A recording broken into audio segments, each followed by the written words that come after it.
Hey guys, welcome back for another video with Butchered True Crime. I'm Jess, and I'm solo today.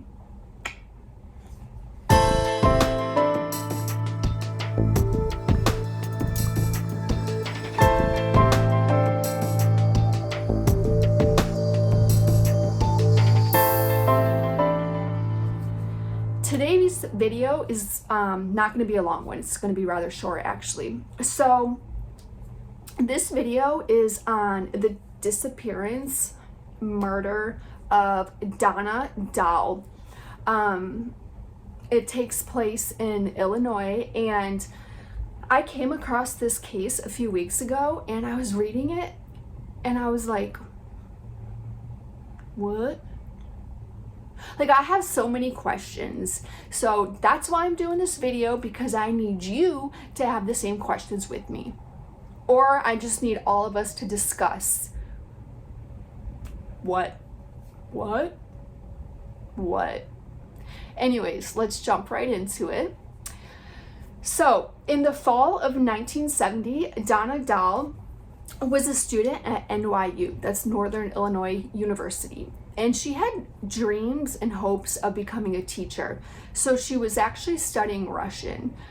She was in all honors classes. She was so smart. And she had so much potential, and she was gonna go places. But we're here. So Donna was a 1967 graduate of Riverside Brookfield High School. She actually graduated 15th in her class, which, again, she's so smart. And then, would go on to Northern Illinois University. So Donna's best friend was also named Donna. We're going to call her Donna C. How about? So we don't get them confused. So Donna C. had gotten married earlier that year, and Donna Doll, she was her bridesmaid at her wedding earlier that year. So they were very close. It's to be said that in high school, Donna Doll she wasn't a wild child. She was just a good student, a good daughter. Her parents were very strict, but she was just good. She was, pretty straight-laced and just studied. She had her whole future ahead of her. And it's to be said by Donna C. that she does remember in high school Donna Doll being kind of burdened by responsibilities at home. Again, her parents were very strict, but she was not able to go and hang out with friends quite often at all. She was responsible for her younger brother and taking care of a lot of the chores around the house, most of the chores around the house. So she wasn't able to have that typical high school experience. So let's move to when she's at Northern Illinois University, and she's studying Russian. And there's different things that I read. Most of them said she wanted to be a teacher. There was a few that also said she wanted to be an interpreter, but take it how you like. Most of it said teacher. So she attended NIU on a scholarship, but also weeknights. She would work at the school library. On October 2nd, 1970, at 9:59 p.m., she clocked out of work, and her friend Donna C. was to be picking her up. Well, Donna C. was in the parking lot waiting, and she waited for about 20 minutes, but Donna Doll never showed up.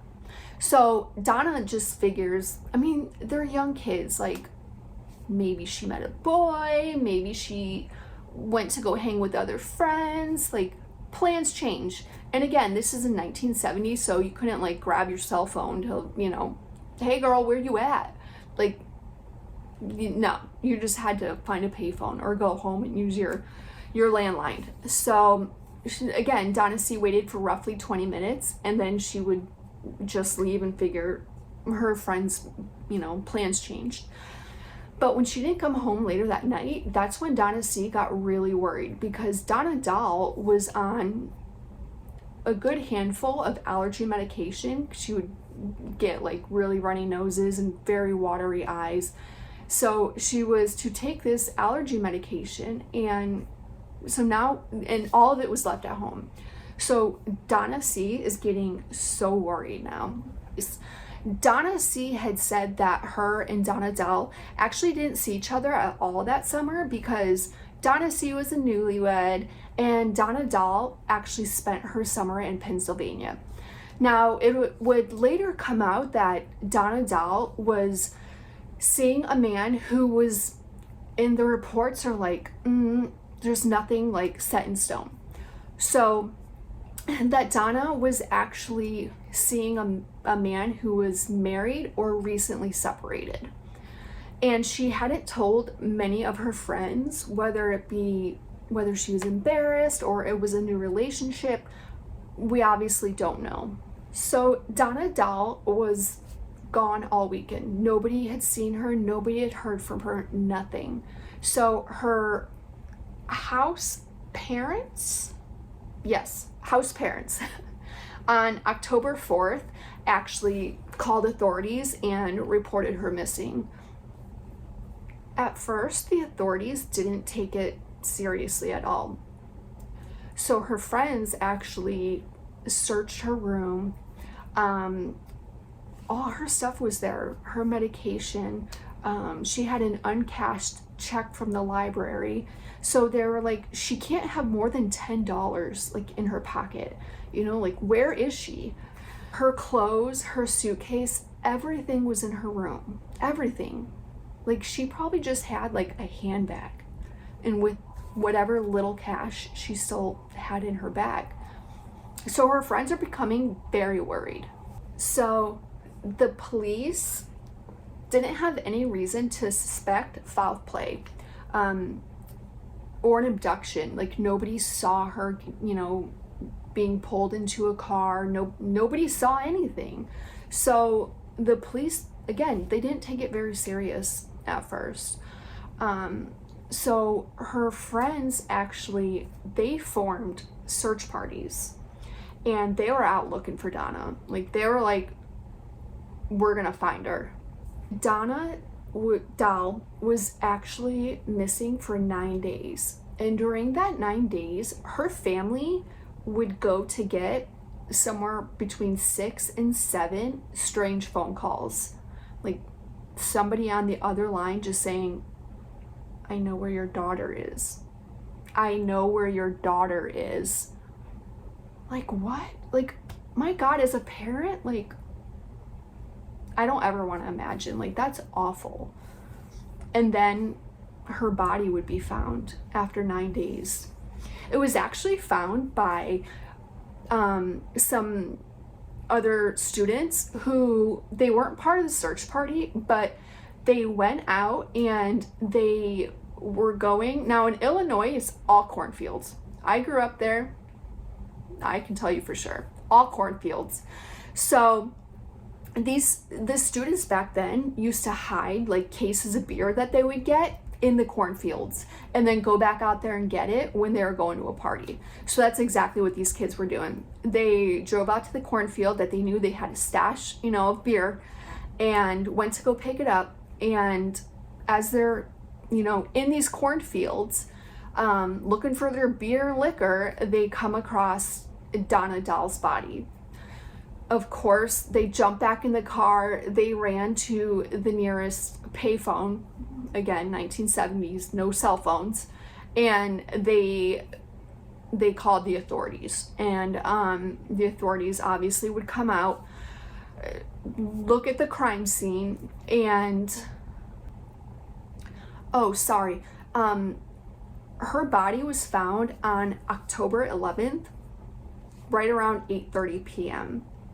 So when her body was found, she was fully clothed, and the only thing missing was her shoes, which, that's weird in itself. But this is also, there's a bunch of things weird, okay? So she's fully clothed, her shoes are missing. She had on a jacket, but it wasn't her jacket. Like, nobody to this date still knows where that jacket came from. So her shoes, her trench coat, and her purse, they were never found. Still to this date, never found. By 3 a.m. that right after finding her body, her friend Charles Burke actually went and identified her body.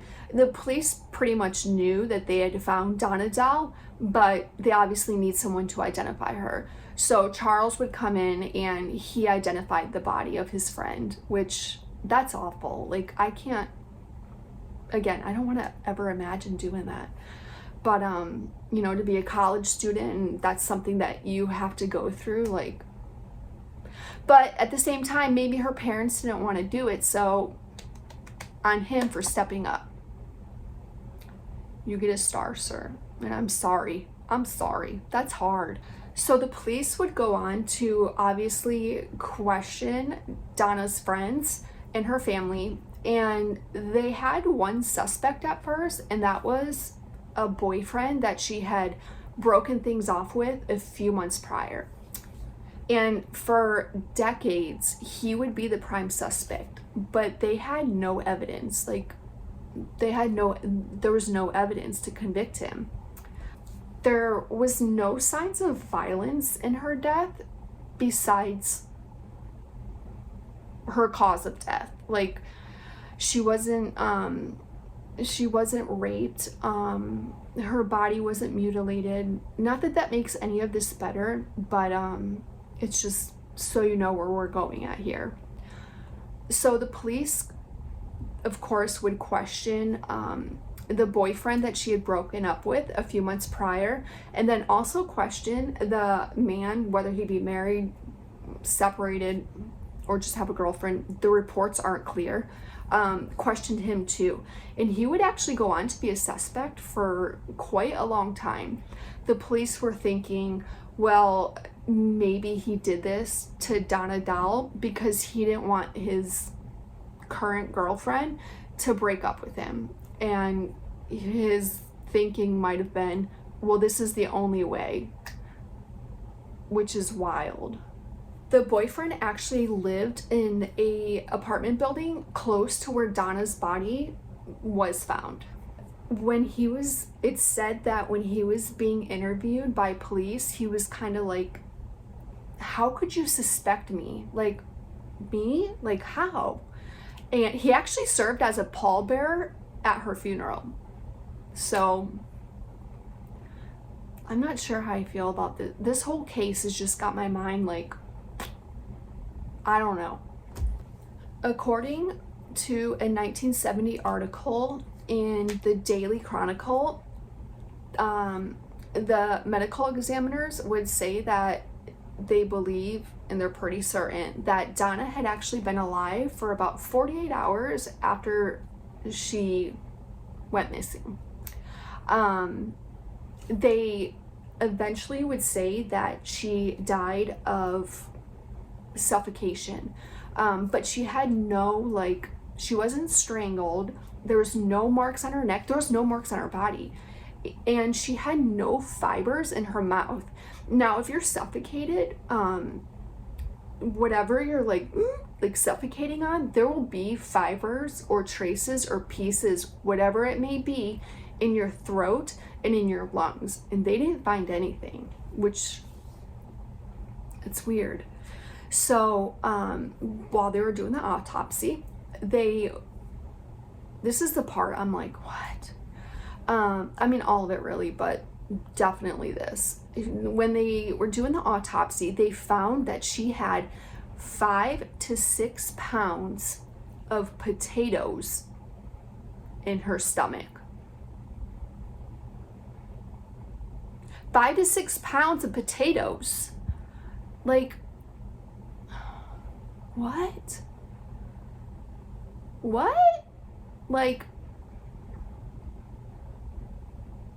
anyways, we'll get back there. We're pretty much done anyways. But so, you know, obviously they did her autopsy. 2 really weird things were there's no fibers, no nothing, but they knew that she died of suffocation And the potatoes. The potatoes. Like, what? Like, was she forced to eat them by her kidnapper and murderer? Was she forced to eat that many potatoes? I was reading comments by some other people that said maybe she had an eating disorder and she would binge eat, but still 5 to 6 pounds of potatoes? Like, no, I don't know. I don't know what to believe.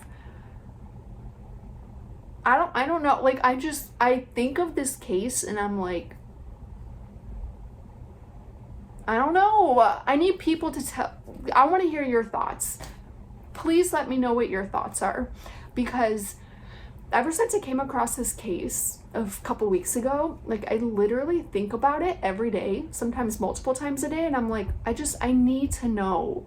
Like, so obviously they finished up her autopsy and she would go on to have her funeral and be buried. And still to this day, 52 years later, it's still unsolved. There's been no justice for Donna. Nobody has served time, nothing.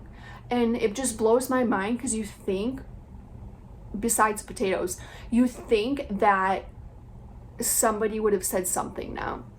You know, like, somebody would have said something, and somebody would be paying for taking Donna's life. This young, brilliant, smart, her whole life ahead of her. And somebody just took it from her. So it's such a sad story. The unsolved ones, like, when I first got into true crime, at first I was like, I need closure. Like, I need to know that somebody paid for the crimes that they committed. But I've been getting into unsolved cases like this past year, and yeah, I came across this one and I'm like, it's so sad. But I need to know about the potatoes. Yeah, so that's the story of Donna Doll. Please, please, please leave a comment in the comments, because I need to know what y'all are thinking, because I don't know. It's wild. It's crazy. So yeah, let me know what you think. And I will link our Instagram and TikTok below. And yeah, thank you so much for coming by. If you liked this video, please subscribe to our channel. It would mean the world. Hit that little bell and it will alert you when we upload a new video, or anytime we do anything on our YouTube channel. Yeah, and give this video a thumbs up, and please leave me a comment, because I need to talk to other people about this. So anyways, thank you so much for coming by. I appreciate it so much, and we will see you next time. Bye, friends.